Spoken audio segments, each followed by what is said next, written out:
Welcome, everyone. My name is Stephanie Wolf, and I am the Membership Relations Coordinator at Population Connection. Thanks for tuning in for this important discussion as we come together to mark International Day of the Girl. This year's theme, Girls' Vision for the Future, highlights their resilience and hopes for a world where they can pursue their dreams. However, many girls still face significant barriers like child marriage, limited healthcare access, and lack of educational opportunities.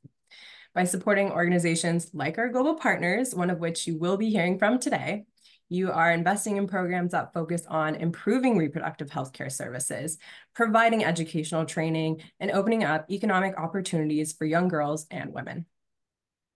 Today, we're joined by our Guatemalan-based global partner, Manos Abiertas. Presenting today is their Executive Director, Diana Freiwald.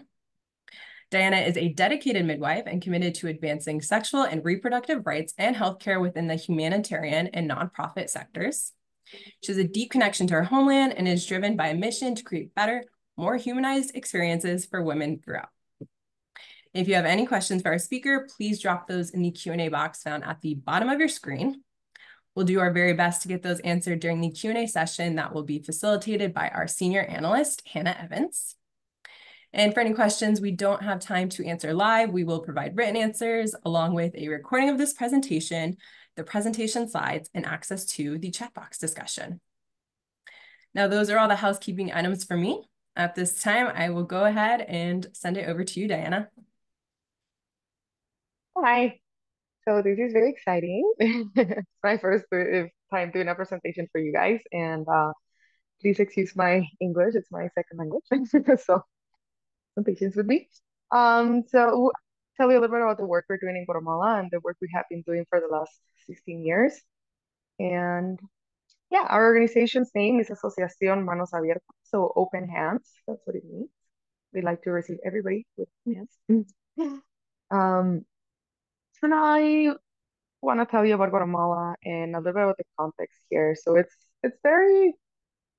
still very challenging. So we still hold the second highest maternal mortality rate in Latin America, mostly due to lack of access to quality reproductive health care, and which means that a lot of women don't have access to family planning, don't have access to general health care, and also don't get any prenatal care or very little prenatal care. We put a bunch of statistics here and numbers, but I don't think we need to go over all of them. But what is true is that if the neonatal and maternal care needs were met in Guatemala, the maternal deaths would decrease by 72%, neonatal deaths would decrease by 74%, unwanted pregnancies would decrease by 78%, abortions would also decrease by 78%, and unsafe abortions would decrease by 78%. So it's big numbers that we could achieve in, improving the health for Guatemalan women if all the needs were met. In Asociación Manos Abiertas, we are working really hard to change this reality through autonomous midwifery, which is like the main thing that is different, not only other corners from population connection, but through the entire healthcare options that are offered here. The way we work is through midwives. That means that we don't have any OBs or any doctors on staff. It is exclusively midwives, and we work according to the Western model of midwifery care, which is very interesting because here in Guatemala we have a very long history of midwifery care, traditional midwifery care, and we do incorporate a lot of the traditional practices and a lot of the like natural approaches, natural medication, and combine it with the standards of care in midwifery. So we do follow like international guidelines and evidence-based care. We believe in empowerment through autonomy. In our work, we highlight the fundamental importance of preserving women's autonomy through all the stages of their lives, and especially around sexual and reproductive health. Naturally, this is, about family planning access, about the right to choose, but also around having different options that they can access for their healthcare, meaning that they don't have to go to the hospital, the national hospital, because that's the only option. That's why we exist, because we want to make sure that women have options when it comes to choosing their providers. Yeah. And we recognize that respect and autonomy is essential to ensuring that decisions related to their bodies are made, right, and free from coercion. So we provide very open spaces where we encourage women to share what their full situation is.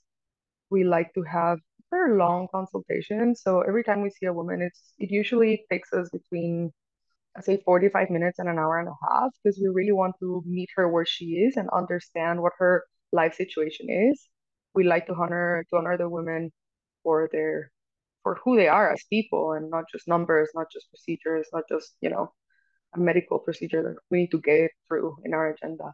We really like to, yeah, to see what they need, and in the areas that we're able to support them, we like to do that. And we also like to take our time and educate regarding basic hygiene, which is something that a lot of people need education on still. We also like to talk about diet, exercise, relationships, sexuality, and obviously about their rights in the sexual and reproductive space. Trajectory. So, as I mentioned earlier, we've been around for 16 years. We were founded in 2008. Actually, it was my mother who started our organization with the support of Planned Parenthood Foundation. So we started out with them. They approached my mother, who was already working in Guatemala in the field of sexual and reproductive healthcare, both as a midwife and also supporting women, with access to holistic and humanized care in the full spectrum of women's healthcare. She was approached and they wanted to open like a family planning center, but in my mother's view, due to the partner midwifery, she told them, yes, okay, I'll support you to do this, but then we're gonna do it right. And doing it right meant making sure that the women had a place to come for all their sexual and reproductive needs through all their lives. So women they needed to be able to come to us, with their young daughters, talk about menstruation, talk about sex, talk about like, emotional things as well. And they should be able to come to, family planning and also routine GYN care, and then continue to come to us when they decide to get pregnant and support them through that, support them with prenatal care, personalized, humanized, midwife-led prenatal care, deliver their babies with us naturally, which is also our way of contributing to, reducing this huge epidemic on surgery births, so C-sections. And they can continue to come with us in the postpartum period to get support with lactation and process of recovery, as well as continue to come with us and bring their children in our pediatric. So, in few words, the whole scope. And they started doing that back then. I was 11 years old, and I had been witnessing the whole process of how the organization was being formed. I started working, and now, as of a few years, I've been more and more involved, and now I'm, leading the organization, and it's been a journey, and I do believe that we have a long journey ahead to continue improving the health for the women here. A little weird talking about myself in the picture there, but to tell you a little bit more about me personally, I started following my mother around the midwifery work that she did since the age of 8. I became a midwife through the apprenticeship model of midwifery care, which means I learned everything there was to know from her and other mentors as well. Also because in Guatemala there isn't formal training for midwives, and definitely not for professional midwives. So I started following her around in all that. That included births, but it also included, placing family planning methods, doing cancer screening, and I developed a very profound connection with the work.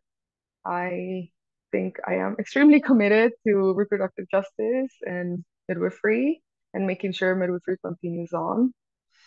Now, as I have uh, moved more into a leadership role, I've been learning a lot about management of non-for-profits and the whole philanthropy world and management and finances, and it's actually been really fun. I've enjoyed it a lot, And I hope that, with my commitment and joint effort, we can grow this organization and make sure we have larger impact. I'm going to tell a little bit about my team. In these slides, I have only included like the people who are working in the organization. I don't have the board here. If someone has any questions about that, I can answer them later. So this is Mari. Mari has been with us for 13 years. She has grown a lot through, the organization. When Mari came to us, she had not finished primary school. She started supporting us with maintenance in the center, and we slowly supported her to go through, primary school, secondary school. After that, she decided she wanted to become an auxiliary nurse, which was great for us. We supported her through that. And then she entered our apprenticeship program as well, which is like the same thing I did. And now she's our primary midwife at the center, which means she's in charge of all patients pretty much. She sees most of them. And she's learned a lot. We're still working on English, which is next step. And she's originally from Yapocapa, which is, I don't know if anybody's familiar, but it's a town about 2 hours from where we are. And she's decided to continue to live there because that's where her family is. That means she travels every day, 2 hours to come to the center and 2 hours back. Sometimes her husband comes, and sometimes she brings her baby with her, um, which is totally fine with us. Yeah, she's of my understanding, and she's the first woman in her family to actually finish primary school, secondary school, and get higher education. Well, yeah. So, it's for 13 years, she's worked with us, and she's deeply committed to the defense of sexual and reproductive health rights and care. Um, Something that's very interesting about Mari's life and also why she's so committed to the work is that she and her siblings were left motherless when they were rather young because her mother had undiagnosed cervical cancer. So for her, this work is very personal, and ensuring that nobody dies from this type of cancer. And Maria is fantastic, and she has a really good connection with the clients, being local, being from indigenous descent. She understands the culture very, very well, and she's become this amazing professional, and we are very, very. This is Evelyn Elisa. Um, Evelyn also started working with us in maintenance. When she came, she had finished primary school, and then we started supporting her through high school as well. Well, first, she decided that she wasn't so sure she wanted to become a midwife, so we supported her through what she wanted to do, which at the time was culinary. She completed her culinary school, and after doing that and going through her like residency in that area, she decided that no, actually, the one thing she was passionate about was healthcare. So then she started nursing school, and she finished last year. And through the nursing school, and also before that, she was already integrated into the program, so she had been learning everything about midwifery and all the services we provide. So now she's soon to become the next primary midwife, which is great for us. We're very excited, which means she's going to be able to provide care on her own without, direct supervision and, guide and make decisions with the clients. She's very, very passionate about like medical procedures, which is really fun to see. She really enjoys when the clinic is full. She really likes going to day clinics where we have a lot of clients. She's really good with people, and she is very detail oriented and loves providing quality care. So yeah, we're also very proud of her. She's also young. She's about 25 years old. This is Miriam. Miriam is the newest addition to our members, and she's been with us for about 3 years now. She too started in maintenance area. At the time, she was a student for to become a teacher in university. Again, also the first generation of women in her family to get higher education. And as the years went by and she saw the work we were doing, she showed interest for the job, for the work we do. And at some point, she asked me if she could too become an apprentice, and now she's an apprentice. and now she started the beginning of this year. She started her nursing school. So we're very excited about integrating her into the clinical space, and she's really good with other things as well, like counting and with like technology and these type of things. So I definitely see a bright future for her within our organization. And it's a clinical, me and three beautiful ladies. Then this is Astrid. Astrid is my right hand for everything. I couldn't do this work without her. She has a background in Guatemalan law, and she has been working with us for the last 6 years. She was also in university part-time and part-time working with us, which enabled her to also become the first generation of women in her family to attain higher education. She has a lot of experience, obviously, after 6 years working with us in daily management of their clinic and human resources. She's really committed to sexual and reproductive rights as well. And the fact that she has this background in Guatemalan law also helps us to make sure that everything that is going on through the center in the clinic and how we're managing things is done in the most transparent way possible. Yep, she's great. She's also young. She's 26. She just turned 20. So our mission at Asociación Manos Abiertas is, to work according to the professional midwifery model of care and sexual and reproductive rights.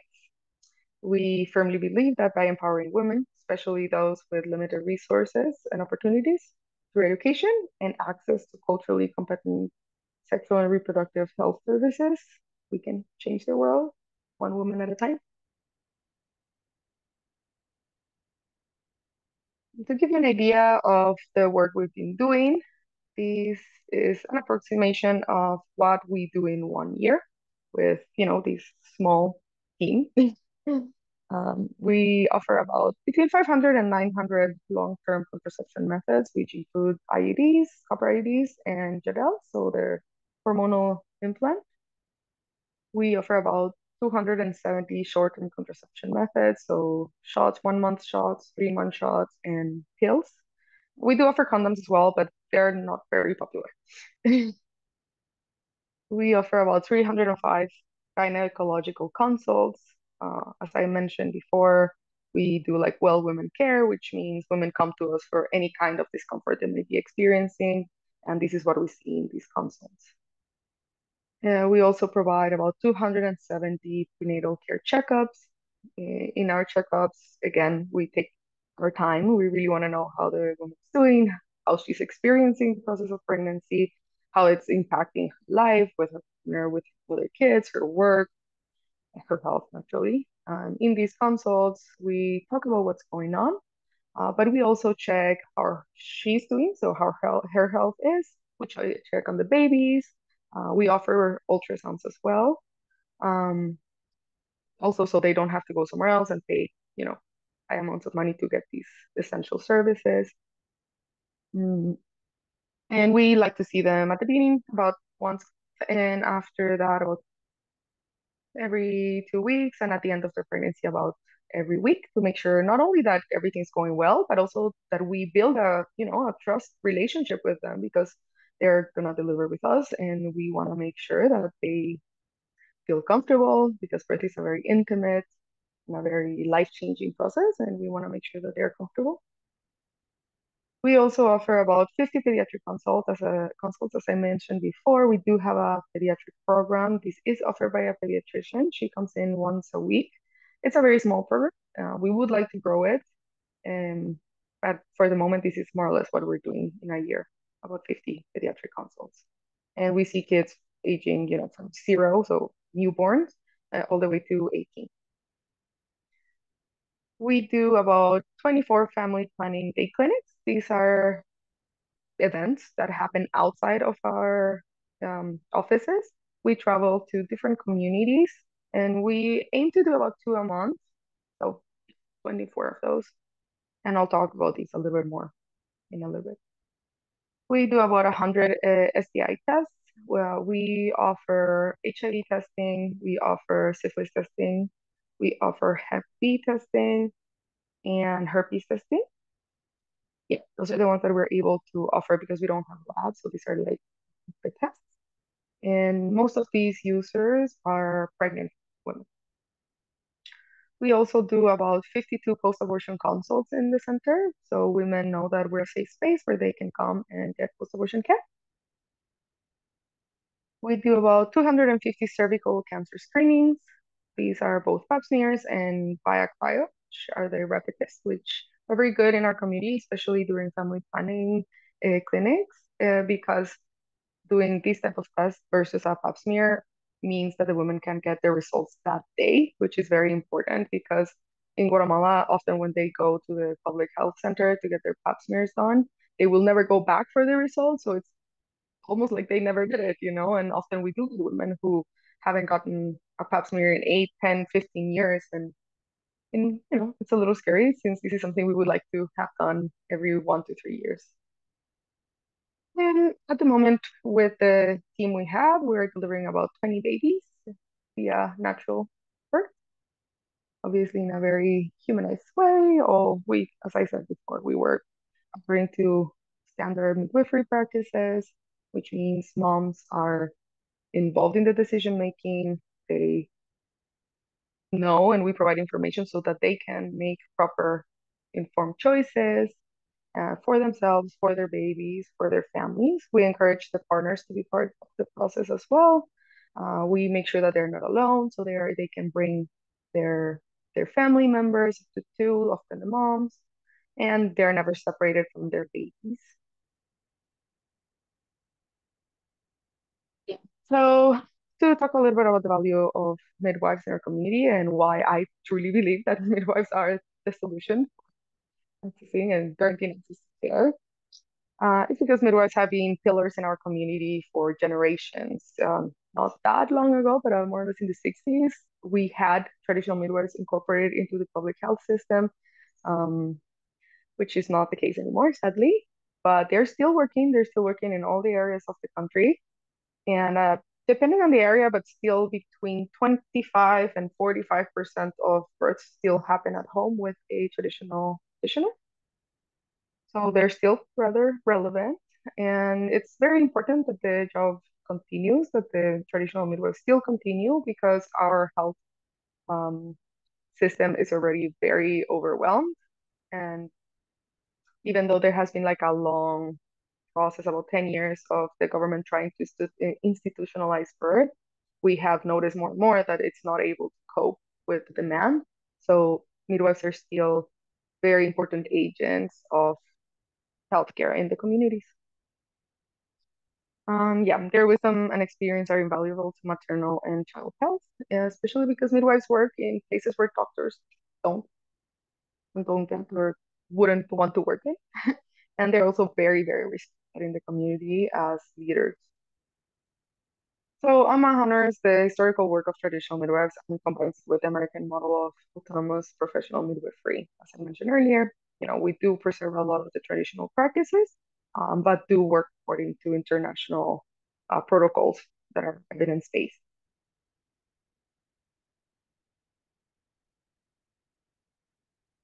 So the importance of access to community center health services. Access to community center health services that are led by midwives are essential to ensure safe and culturally relevant maternal care. Um, as I mentioned, midwives have been around in our country and practicing for a long time. They're very accepted. The area where we are working specifically it's been a very interesting thing to see because obviously over 16 years, the community has changed a lot. Um, when we started, a lot of babies were being born with midwives. We have a lot of contact with midwives. Sadly, there has been no effort to form new midwives by the government or license new midwives. So there are less and less in the area we work with. And we also see like a tendency of women going towards hospital birth. But this is something we also aim to change. Part of our strategic plan for 2025 and 2026 is to provide more like community campaigns in the safety of going to a midwife and delivering at home to make sure that this practice doesn't disappear and also to support the system and not getting overwhelmed, which it already is because the hospital that we that everybody goes to in this area, the national hospital, serves a lot of communities, and it's just one national hospital, so it's unable to cope. Yeah, we recognize the value of personalized and culturally sensitive care, and we work, training our own midwives. And when able and the opportunity given, we like to work with other midwives as well, traditional midwives as well, in strengthening their skills and resources. So, all the women that go and deliver with them have all the safety procedures and maneuvers available to them.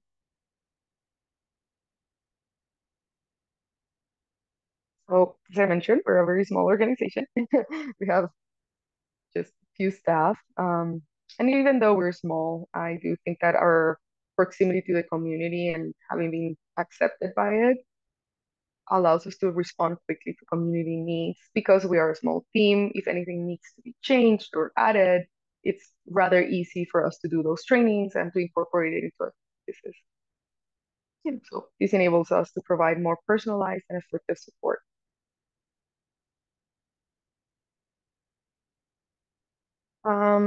How we complement government efforts. Even though like the legal framework for midwifery here is still kind of rocky and not very clear, in NGOs like ours, play a crucial role in providing sustainable support for the communities, especially in areas where the government has limited resources. And by that, I don't necessarily mean that there isn't like access to get to the community, because our community is easily accessible by car. But very often they don't have the resources to support the communities. For example, very often they're left without family planning methods, so they send the women to us because they know that we will always have family planning methods available. Hmm. Mostly it's about identifying the gaps that the government isn't able to cover. In our case specifically, it has a lot to do with quality of care. We really, really focus in quality of care. That's like a very, very, very important part of the commitment we have with the community, making sure the care they're getting is high quality. Services, yeah, we offer a lot of services. It's a very wide range. As I said, it's full scope of midwifery care. As I mentioned, we offer well women care, including, regular medical exams, screening tests, and counseling on healthy habits. We offer family planning counseling as well. So people come to us to learn more about family planning, and is also a part of every single person we see that receives a family planning message. We, for the options they have and help them choose what's best for their specific lifestyle, situation, and health. We offer risk reduction counseling. Our approach to risk reduction in unwanted pregnancies includes education on family planning, access to contraceptives, prevention of sexually transmitted infections, and it also involves efforts to prevent clandestine abortions, unsafe abortions, and other consequences of unplanned pregnancy, such as suicide.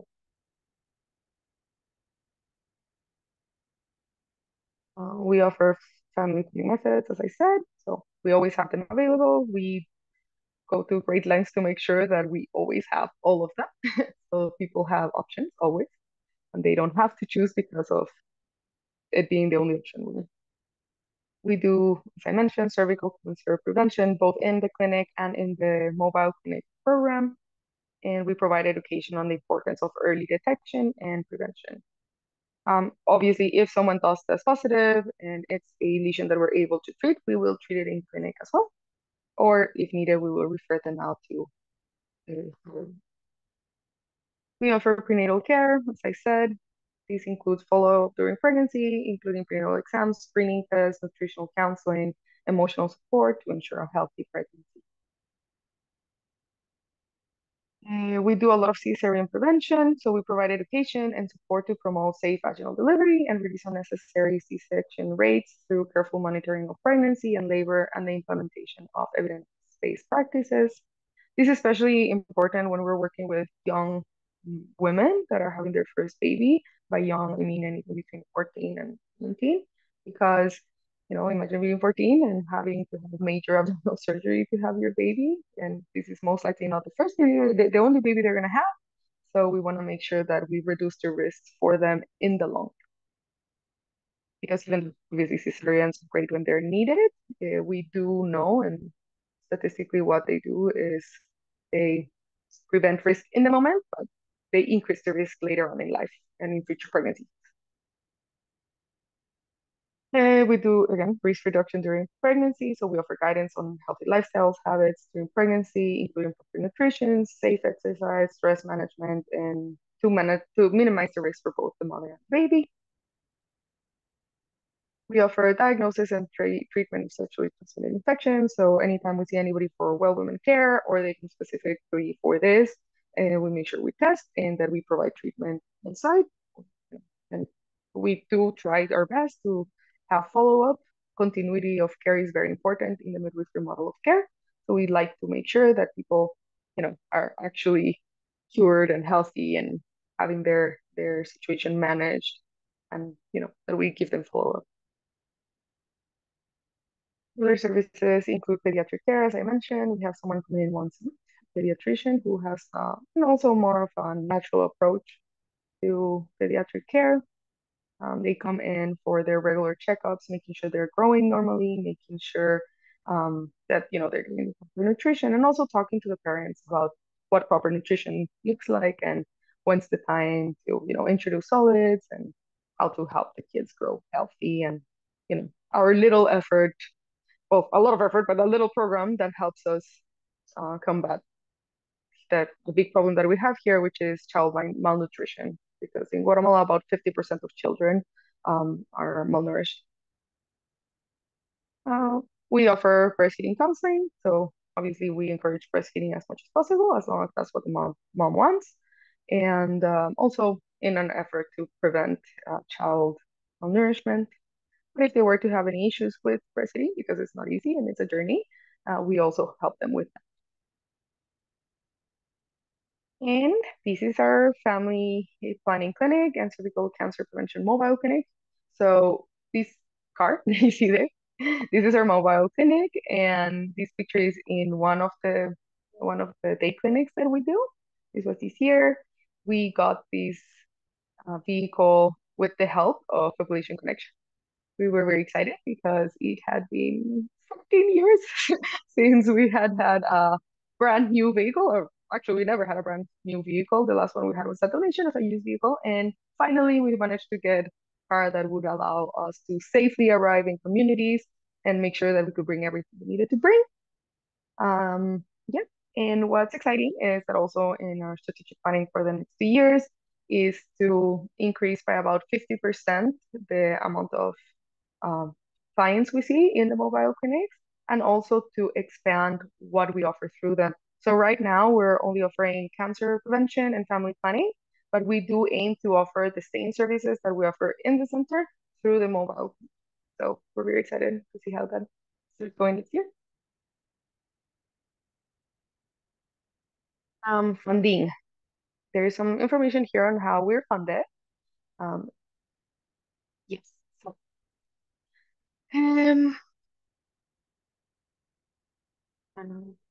where is this? Right now, approximately 11% of our funding comes from fee for service donations, which means we do charge clients for services. But the way we do it is in a very scaled range, which means we have 3 scales. The lowest one being the community donation, which is what we recommend people of our in our goal population pay, which is a small community donation. But if they're unable to pay it, we won't charge it. And if someone doesn't want to pay it, that's okay. You'll still get services. We don't refuse anybody care. And very often, even the most, low income clients will leave a little extra because they recognize the effort that we're putting into keeping our doors open. And then there are people who might be Guatemalan but have higher income, and then they will pay the full institutional cost for the services, so what it costs us to provide the service. And then we do have an extra higher price, which is mostly for foreigners who choose to come to us, because also, there aren't other centers that provide the care we do and the high quality care that we provide. So those pay significantly more, and this also enables us to have, a little extra funding to continue our operations. And also, to, not refuse anybody care and ensure everybody, regardless of their backgrounds, has access for the services we provide. One of our goals is to increase clinic demand by 100%. I know it sounds very ambitious, um, but this is like the services we provide in our offices. We would like to double them in the next 2 years. And as I mentioned, in the mobile clinic, we would like to increase it by 50% by 2026, while maintaining a 10% income from fee for service donations, which means that we would ideally be reaching more lower income women and not higher income women. So that's how we define the balance between increasing the demand and making sure that the demand is being increased by the people who need it the most. Our main donors who have funded us between 5 and 3 years are, well, the first one, as I said, we started out with the funding from Planned Parenthood Foundation of America, then in 2008. They have a policy of only supporting organizations for about 5 years, so that's the time we work with them.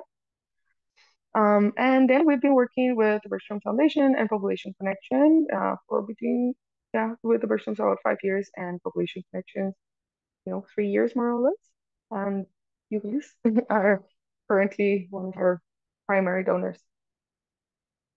Yeah, in the past we have received one-time grants from Lush Foundation, Nursing Hearts, and other donors, some individual donors as well.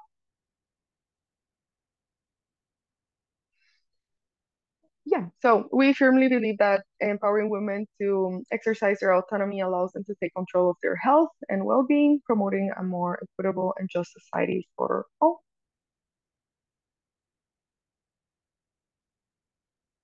So our hybrid income model combines donations, grants, and affordable services.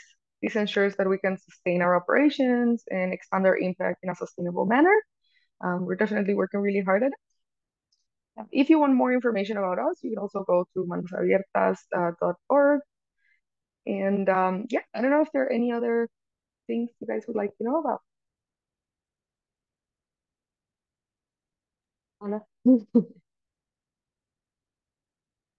Hi, thank you so much, Diana. That was a wonderful presentation, and it's always so great to get to learn a little bit more about what our partners are doing and the really important work being conducted all throughout the world, especially here in Guatemala today. Yeah, we do have a few questions that we can move through if you're open to a little bit of a Q&A. Yes, absolutely. And yeah, for everyone in the audience, again, we're going to have about 20 minutes for Q&A. So if you do have any questions, please feel free to voice them in the chat and we'll get to as many as possible. My first one, and I maybe I missed this at the beginning of the presentation, but I was wondering if you could just talk through a little bit more about where exactly you work in Guatemala. I know you're based in Antigua and you've got a mobile clinic and unit, but are you going all throughout the country? Are you focusing in particular areas, and which ones, if so? Yeah, you're right. I did not mention that. You did not miss it. Yeah, as I mentioned, I am based in Antigua, which is about 20 minutes from where the clinic is. The clinic is located in Ciudad Vieja, Zacatecas, which is the town we started in 16 years ago. And with the mobile clinic, we reach Escuintla, which is another state in Guatemala, Chimaltenango as well, which is another state, the Zacatecas, which is the state where the clinic is, but it's very large, and the metropolitan area as well. So we do go up to the city because there are a lot of marginalized communities in the city as well. So they might not be rural, but they're definitely marginalized. Those are the areas we're able to cover at the moment. Yeah. And how did you choose those areas? Is that based off of risk, or is that based off of the capacity that your organization has to go in certain Capacity. places? Yeah, as I say, we're a very small team, and traveling is not the easiest either around the area. So yeah, what we aim to reach about 3 hours around. Like if we have to drive for about 3 hours, that's a good distance. The way we work with the mobile clinics, it's a little different of the traditional concept of a mobile clinic. So we don't see our patients inside the vehicle, for example. We don't just set up anywhere and start offering services. Generally, what we do is that we find hosts, and these are often organizations that are working in vulnerable communities, often churches as well that we have connections with, and we offer to come and offer these services that are not available to the women in the area they are. And they help us with gathering the people, sharing what we're going to be doing, and also having people sign up so we know more or less how many people we expect. And they provide the spaces where we work in, and we need very basic space to be able to work in, you know, with like one private room and one bathroom. That's generally enough, as long as there's a safe space for people to wait as we go through the room. Yeah. Interesting. Thank you. There's a question here kind of asking just about any like pushback you may receive whenever you go into communities. Is there any resistance on behalf of people or local groups to you all coming in there and providing services, or how has that been? And I'm sure it's different depending on where you go and which community you're working in. Yeah, it's actually very, very different from one community to the next. Generally, spaces that are closer to urban areas tend to have a lot more of, well, just acceptance into the concept of family planning. So, yeah, so in the metropolitan area, it's easier to address people in the topic of family planning. Everybody always welcomes the cancer screening because cervical cancer, so cervical uterine cancer, is the second cancer that kills most women in Guatemala. So everybody's always welcome to that. And we do take the opportunity to share about family planning, and often people do end up choosing family planning with that. Something it's been really interesting. And other organizations offer day clinics on family planning as well, but they generally have like like a group counseling experience for the people. So they say they have, I don't know, 20 people that are signed up. They are there. They provide everybody with information at the same time, and then they go through the process. We do one-on-one counseling, which is really good. Also, how, you know, this is how we like to provide care to our users, because we want to grant them the space to share what their situation is, and also make sure that they have the privacy to ask all the questions they need to ask, and often they're necessarily even related to family planning, you know. So in these private spaces, people who might have come for, say, a pap smear, they start asking about family planning and say, like, you know, now that we're in private, I actually do want a family planning. So in some communities, as I say, it's pretty easy. The area of Escuintla it's very simple to talk to people about this, and there's a lot of interest, and it's easy, as well as in the metropolitan areas. In more rural communities, sometimes we do face, well, what is it, pressure or anything like that. It's more like they won't come, you know.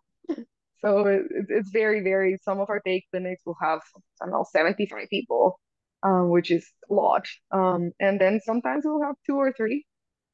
It's hard to predict. It depends a lot on what area of the country we're working in, and also the work that is being done in the communities. As I say, we have hosts that are organizations, and if they talk about the family planning and, you know, provide sexual education, they tend to be more open to it. Yeah, you know, we also we do try to educate through social media too, also to reach younger women and men. So slowly, it's been very. We've had a pretty positive response from social media, but yeah, honestly, it just varies a lot from community to community. Yeah. Yeah, thank you. Yeah, I can imagine in the more rural communities that have not had much prior exposure to reproductive health or family planning, it would be difficult to get people to come out because there might be some fear or some kind of misunderstandings about, you know, what these services are and what they mean and how they can facilitate better health. So you said you use social media to try to combat that and to try to advertise your services, but I'm wondering if, you know, you could speak to any other strategies you have for just getting people to kind of, you know, be more accepting or open to the services or feel comfortable or safe coming to receive the care that you provide. There's a question here asking about if you work with any other local organizations, and I think you kind of mentioned that at the beginning, but maybe this is part of that to community organizations that work in the communities might be able to help facilitate this process as well. But yeah, if you could speak to that a little bit more. Yes, absolutely. So our organization is very much focused on providing care, right? Healthcare. So even though we do try to educate during consults and take our time with that, it's not our focus to provide like community education or sexual education in schools or with parents or with teachers. But there are a lot of other organizations, especially youth organizations, that are doing that work around the area. So it's definitely complementary efforts. They educate, and then we guarantee that there's access to the care, because what good does it do if there's no access, and what good does it do if there's no education, right? So yes, definitely. And also we do work closely with Wings and also with My Health Alliance. So you guys also we know about their work, and we are able to refer each other clients because we all offer different services, right?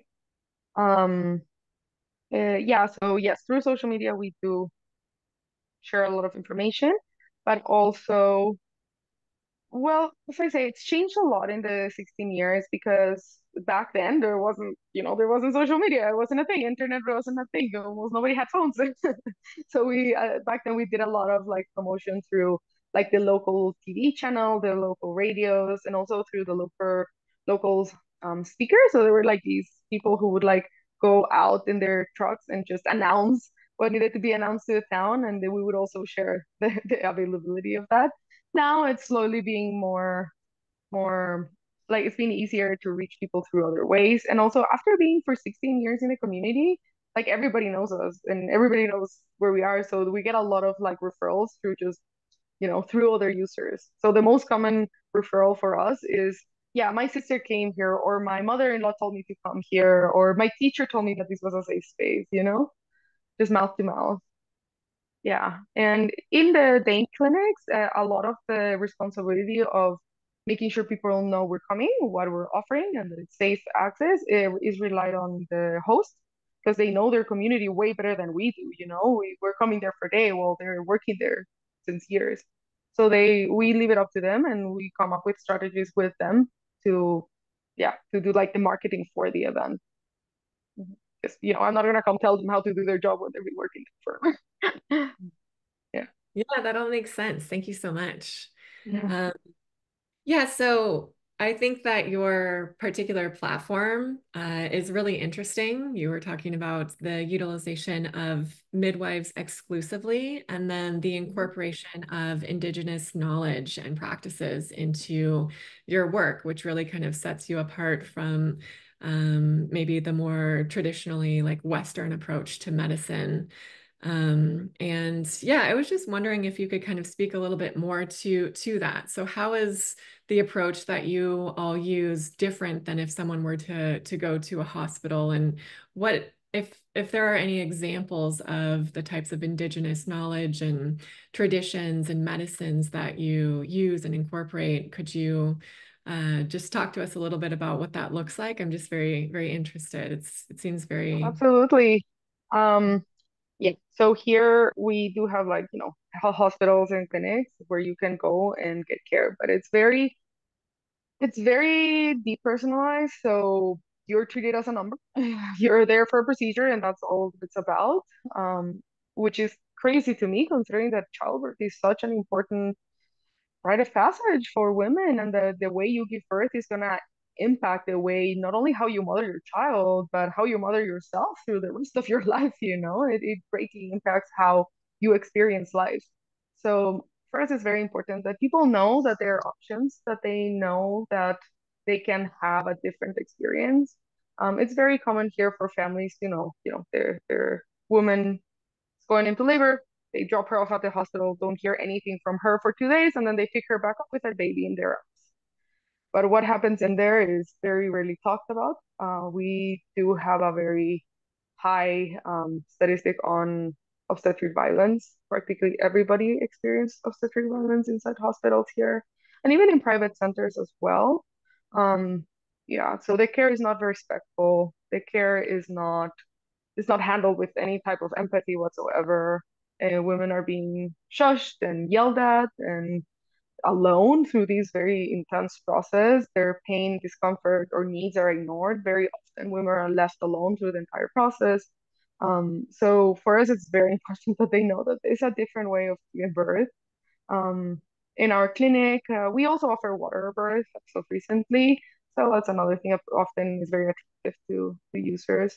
But the main thing is not how you give birth, is how you're treated in the process, not only through birth, but in any contact that we have with users. We make sure that we see them as women, as like human to human, not like from midwife to client or doctor to patient type of relationship. And we really, as I say, we want to meet them where they are and support them holistically. So their mental health, we want to know about their spiritual views. We want to know about their opinions, their fears, their desires, and we try to honor them as much as we can. Um, yeah, with the traditional practices, first of all, if women want, we support, regardless of whether it's evidence-based or not, because it's not about that. It's about the fact that they consider it necessary for their processes. As long as it's not harming anyone, it's absolutely welcome. And we often learn a lot from our own clients. We do work with traditional methods, for example, belly binding, that we find extremely useful in a lot of cases, and is traditional here as well. We will have our recommendations to, try to make it as safe as possible. But in the end, it's once they go home, they're gonna do whatever they want to do. So we might as well incorporate these practices and try to do them and show how to do them the safest way. We also do a lot of like rebozo is called, which is it's like really long piece of fabric that they use to like put the baby in place and help support through childbirth and also help cope with pain. So we do a lot of that. Obviously, women are 100% free to move and to shower and to eat and do whatever they want in the process. They're not captives with us, which in the hospital, they're not allowed to get off the bed. They're not allowed to eat, and often for over 24 hours, they're not allowed in water because they have IVs in. Well, with us, we have a kitchen that is available for the clients to bring their own food and cook whatever they want, make themselves pretty much at home. Um, we also, like as a first line, we will always try to go with natural medicine instead of like allopathic medicine. So if possible, we will use tinctures, we will use teas, we will use herbs, oils, massage. We do a lot of for clients. Naturally, if there is something going on that merits using, chemicals, we will. We have medications available to make sure that women are safe because, emergencies do happen, especially working with vulnerable communities. So these are some examples. I don't know if that answers the question. Beautiful. Yeah, no, that's wonderful. Thank you so much. It's just, it's so inspiring and refreshing to hear about your approach and how integrated it is into holistic healthcare. That's wonderful. There's a question kind of somewhat related to this, just asking about the impact of C-sections and if they are overutilized in the United States or in Guatemala as they are in the United States. Do you know anything about that or? Yes, I sadly know a lot about that. So worldwide, we have a cesarean epidemic. The countries that are trying the most are, for example, like the Netherlands, they have really low C-section rates. Places where midwifery is the first line of care, they have better statistics.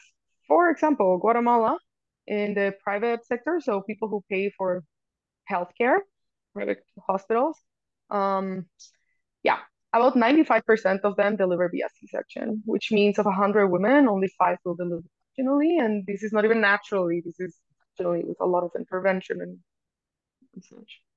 And in the public area, it's about 65% of women who deliver via C-section. This is also very concerning when you think that these women who are going to national hospitals are delivering via C-section, which is a major abdominal surgery, and then they're gonna go back home where they have, soil floors, chickens everywhere, dogs everywhere, horses, 5 other kids they have to take care of. They're not taking the time to take care of themselves, and they odds are also have a husband that expects them to get up and start with all their duties, including wifely duties, a week after the C-section. Okay. So yeah, it's not a great approach. And as I mentioned earlier, C-sections might be a good solution at the moment where there's an emergency, but they will bring more consequences with the next pregnancies, and odds are they will have more pregnancies.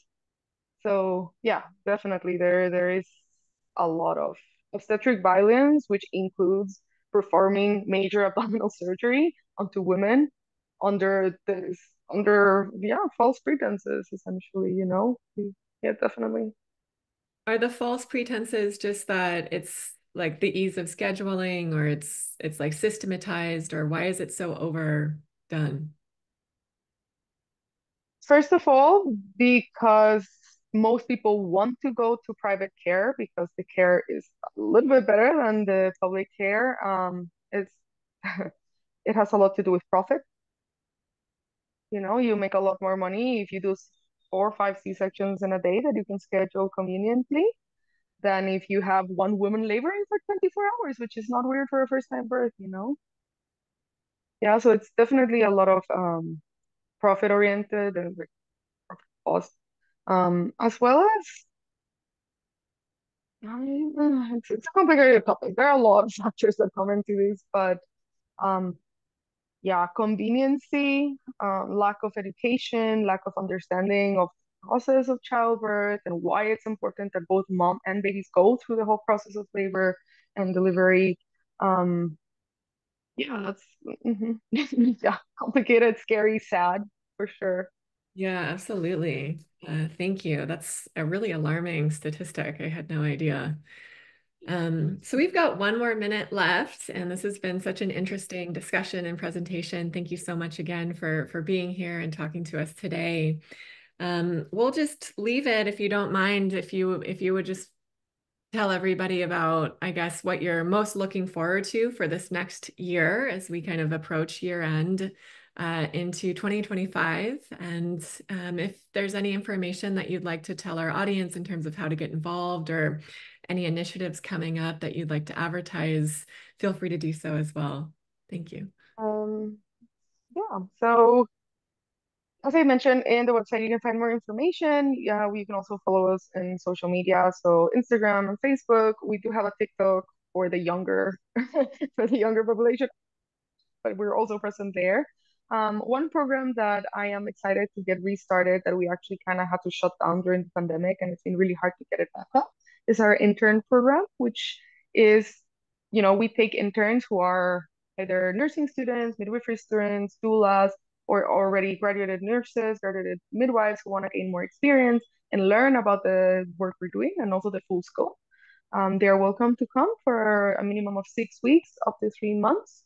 And they, you know, they live with us and experience the whole Guatemalan context. And it's a great experience.